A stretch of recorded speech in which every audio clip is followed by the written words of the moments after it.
know you're smart, we know you're capable, and we know if we give you information that you can save a life, maybe even your own.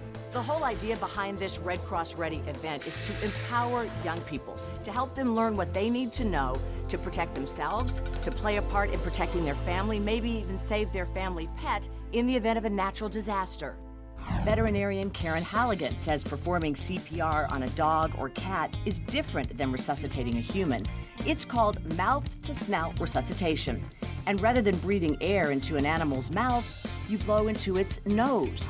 You have to make sure the mouth is closed when you're breathing into the nostrils. The mouth's open, the air's just gonna go right out the mouth. So it's a very important technique to close the mouth and exhale into the nose just to make the chest rise.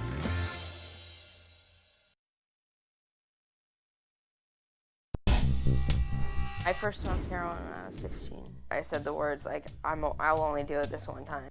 And my body just felt really numb. It felt good. You can't really describe it. According to the Federal Drug Enforcement Administration, today's heroin is stronger than ever. I liked the way it made me feel the first time, and I definitely wanted that feeling again.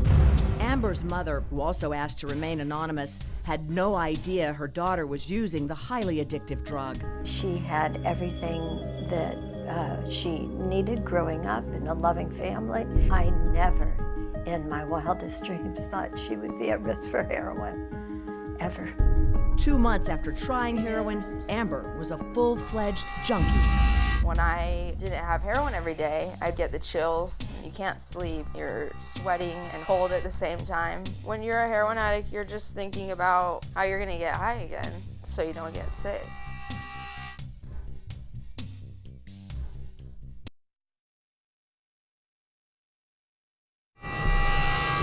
It's estimated that 93% of all child sexual assaults are committed by people who the kids believe they can trust. Some pedophiles join professions that they know they will have access to children, whether it's Boy Scout leaders, clergy, teachers, soccer coaches, or even clowns in this case.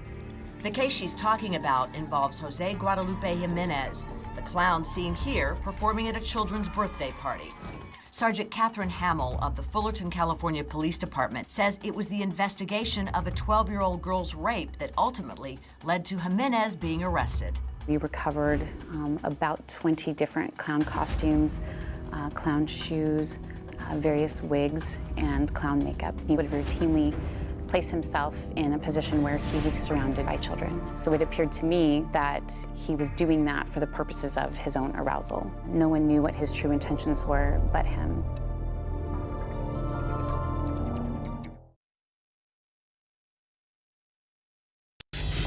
You can go online and see for yourself dog nappers caught in the act. Not only do these security camera videos show just how fast it can happen, but they reveal the lengths to which some determined thieves go to steal somebody's dog. Sadly, dog napping is something that I know all too well. The love of my life was my little dog, Josh. We went everywhere together, inseparable. Well, I had to travel out of town for business, so a friend of mine said she would keep Josh. He had a little outside area, fenced-in yard. Josh was very safe playing there until someone walked by and dog napped him right out of the yard. I have to tell you, I was inconsolable. I mean, I cried my heart out for days. We kept putting up flyers with the number on it, offering a reward. One day, out of the blue, about a week later, we got a call. We've got your dog. Sent my husband to go get the dog with a lot of cash in hand. He goes, show me the dog. The dog pops out his little head of a window upstairs. They said, here's the dog. He gives over the money, says, now bring the dog down. They took the money and took the dog out the back door. We didn't get our dog back. We lost our $500, and we lost a lot of faith and the hope that someday Josh would come home. We were absolutely devastated.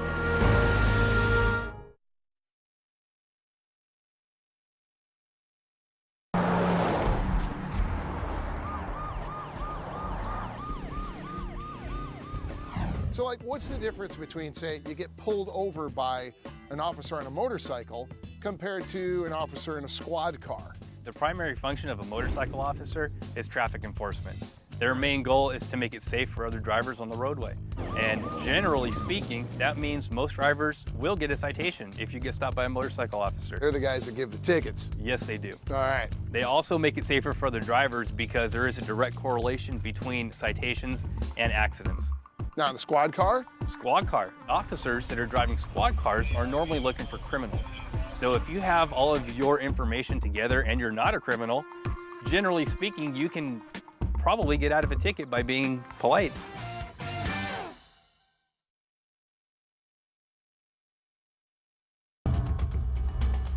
What we call an old world tarantula in the pet trade are the species that come from Asia and Africa. The ones that we call the New World ones are the ones from South America and America. Usually the Old World tarantula have a stronger venom. They defend mainly by a very painful bite. Annette says Old World tarantulas are also more aggressive than their New World cousins. People can hold Old World tarantulas. It's just you have to be aware of the possible dangers. The venom of an Old World tarantula is nerve venom, so you will get muscle cramps. It can last for a couple of days to a week.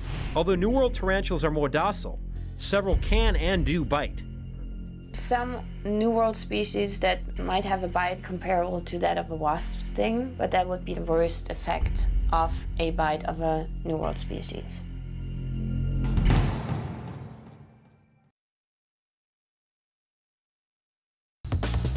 Lieutenant Alan Hamilton says a pair of replacement third-row seats for some SUVs can cost as much as $3,500. And it's that high price tag that's driving a black market demand for them. What are the popular ones? Well, you know, we see a lot of Escalade seats taken, Yukon seats, Navigator seats. When you see those stretch SUVs that are really nice nowadays that are going for upwards of $60,000, $80,000, that's going to be a targeted part of the car. Is it an easy crime to pull off? It is. You need a fairly large SUV or truck to transport them. It's a very large item. Often, it takes two people to move it quickly and effectively.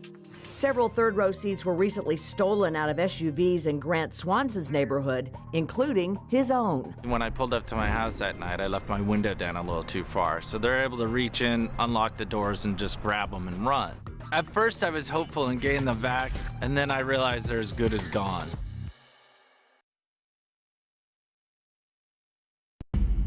Cockroaches can infest your home without you ever laying eyes on one. But worse, roaches can infect you and your family with salmonella, typhoid fever, and even cholera.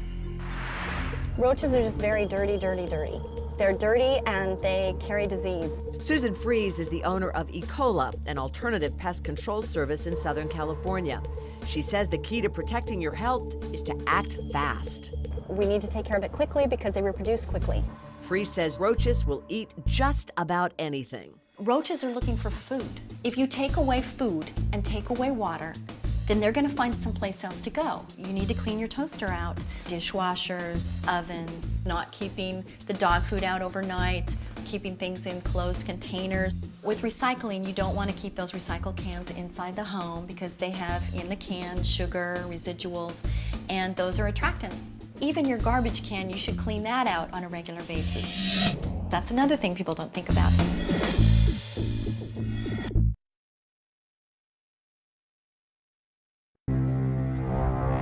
Anyone who thinks salvia isn't dangerous hasn't seen any of the YouTube videos like this one. Just moments after smoking salvia, this young man jumped right through a closed window. Parents need to be concerned if their children or their adolescents are using salvia because it has very unpredictable results. Angela Aiello is a psychotherapist who treats drug-addicted children and teenagers. If something has unpredictable results, that means that you have no control. The person who's taking it may have no control over what their legs or their arms or their body parts are doing. Dr. Aiello says it's very difficult for parents to know if their kids are, in fact, using salvia. You can't detect it from a drug test. So if a parent decides to implement random drug testing at home and their child is smoking salvia, it's not going to come up on a drug test.